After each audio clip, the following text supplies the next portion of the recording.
পরকীয়া শুধুই বিনা লাইসেন্সে শরীর ভোগের ছাড়পত্র। অন্যের স্বামীর শরীরের ঘ্রাণ বা অন্যের স্ত্রীর উষ্ণ নিঃশ্বাসের নেশা কতটা তীব্র হতে পারে, কতটা ভয়ঙ্কর আকর্ষণ থাকলে একজন মানুষ তার নিজের বিশ্বস্ততার ঘরকে জেনে শুনে আগুনে ঠেলে দেয়।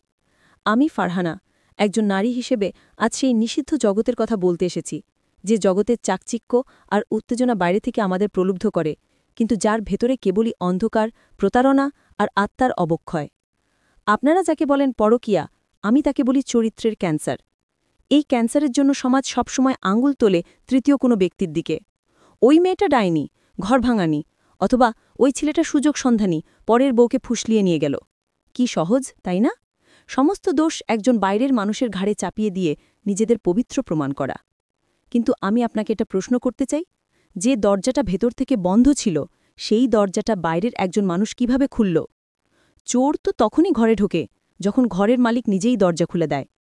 পরকীয়ার খেলায় তৃতীয় ব্যক্তিটি হয়তো সেই চোর, কিন্তু আসল বিশ্বাসঘাতক তো সে, যে নিজের ঘরের দরজা অন্যের জন্য খুলে দিয়েছিল। যে আপনার হাত ধরেছিল, সেই তো প্রথম আপনাকে তার গোপন পৃথিবীতে প্রবেশের অনুমতি দিয়েছে। আপনি যাকে রাজকুমার বা রাজকন্যা ভেবে অন্যের ঘর ভাঙছেন, মনে রাখবেন তার চরিত্রটাই আসলে কলঙ্কিত। ভেবে দেখুন তো, যে পুরুষ নিজের সন্তানের মায়ের চোখে ধুলো দিয়ে, তার স্ত্রীর বিশ্বাসকে বুটের তলায় পিষে আপনার কাছে ছুটে আসে রাতের অন্ধকারে শরীরী উত্তাপের খোঁজে, সে কি সত্যি আপনার রাজকুমার? তার ভালোবাসা কি এতটাই খাঁটি? যে নারী তার স্বামীর সংসারের প্রতিটা ইটে জমানো ভালোবাসাকে অস্বীকার করে আপনার বুকে আশ্রয় খোঁজে, সে কি আসলেই একজন নির্যাতিতা রাজকন্যা? না, এটা কোনো রূপকথা নয়, এটা এক নোংরা বাস্তব। আপনি যাকে আপনার জীবনের নায়ক বা নায়িকা ভাবছেন, সে আসলে তার নিজের জীবনের সবচেয়ে বড় খলনায়ক। যে নিজের জীবনসঙ্গীকে দিনের পর দিন ঠকাতে পারে, সে এটা আস্ত প্রতারক। আর একটা কথা মনে গেঁথে নিন, যে পুরুষ নিজের স্ত্রীকে ঠকায় বা যে নারী তার স্বামীকে ঠকায়, সে আপনাকেও ঠকাবে। এটা কোনো অভিশাপ নয়, এটাই চরিত্র। তার রক্তে মিশে আছে বেইমানি। আজ সে তার সঙ্গীর সাথে যা করছে, কাল পরিস্থিতি বদলে আপনার সাথেও ঠিক তাই করবে। কারণ সে ভালোবাসতে জানে না, সে জানে শুধু নিজের স্বার্থ চরিতার্থ করতে। পরকীয়া কি শুধুই বিনা লাইসেন্সে শরীরভোগের ছাড়পত্র? আসুন আরও গভীরে যাই। এই সম্পর্কের আসল উদ্দেশ্যটা কি? বেশিরভাগ ক্ষেত্রে, বিশেষ করে পুরুষদের জন্য, পরকীয়া হলো বিনা খরচে, বিনা দায়িত্বে শরীর ভোগ করার একটা সহজ উপায়। নিজের স্ত্রী হয়তো পুরনো হয়ে গেছে, তার শরীরের ভাঁজে এখন আর নতুনত্ব নেই, তাই বাইরে একটু তাজা মাংসের স্বাদ নিতে ক্ষতি কি?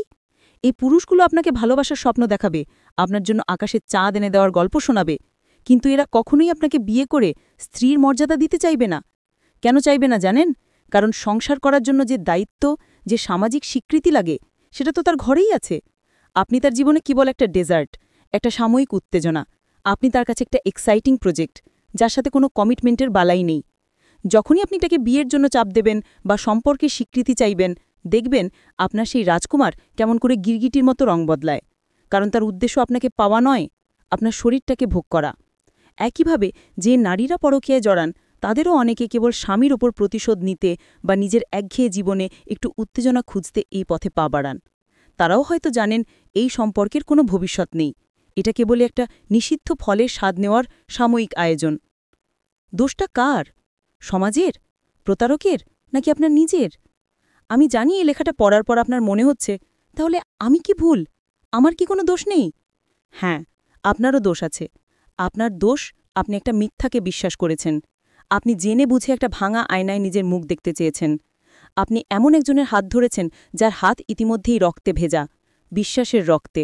আপনি অন্যের সাজানো সংসারে আগুন লাগিয়ে সেই আগুনের উত্তাপে নিজের শরীর সেঁকে নিতে চেয়েছেন। সমাজ সেই তৃতীয় ব্যক্তিকেই দোষ দেবে, কারণ এটাই সবচেয়ে সহজ। কিন্তু আসল সত্য হল, এই পাপের ভাগিদার তিনজনই। প্রথম ও প্রধান দোষী সেই প্রতারক পুরুষ বা নারী, যে নিজের সঙ্গীকে ঠকিয়েছে। দ্বিতীয় দোষী আপনি, কারণ আপনি জেনে শুনে সেই পাপে নিজেকে জড়িয়েছেন। আর তৃতীয় দোষী আমাদের এই সমাজ, যা সম্পর্কের ভেতরের ফাঁক ফোকর বা মানসিক দূরত্বের সমাধান না খুঁজে কেবল বাহ্যিক দোষারোপের খেলায় মেতে ওঠে। আজ আপনি যার জন্য নিজের সম্মান, নিজের সময়, নিজের পবিত্রতা নষ্ট করছেন, কাল যখন সে আপনাকে ছেড়ে তার নিরাপদ সংসারে ফিরে যাবে, তখন আপনার পাশে গিয়ে থাকবে? সমাজ আপনাকে নষ্টা বা চরিত্রহীন বলে গালি দেবে, আর সেই প্রতারক মানুষটা নিজের পরিবারে ফিরে গিয়ে একজন ভালো স্বামী বা ভালো স্ত্রী সাজার অভিনয় করবে।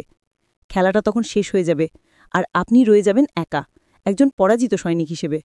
আপনার হাতে থাকবে শুধু একরাশ লজ্জা, অপমান আর বুক ভাঙা কষ্ট। তাই ভাবুন, আবারও ভাবুন, অন্যের এঁঠো প্লেটে খাওয়ার মধ্যে কোনো গৌরব নেই। অন্যের ভেঙে যাওয়া বিশ্বাসের ওপর দাঁড়িয়ে নিজের সুখের প্রাসাদ গড়া যায় না। যে মানুষটা তার নয়, সে কখনোই আপনার হতে পারে না। আজ অন্যের ঘর ভাঙার আগুনে যে উত্তাপ নিচ্ছেন, কাল সেই আগুনেই আপনার নিজের সাজানো স্বপ্ন পুড়ে ছাই হবে না তো? উত্তরটা আপনার আয়নার সামনেই দাঁড়িয়ে আছে।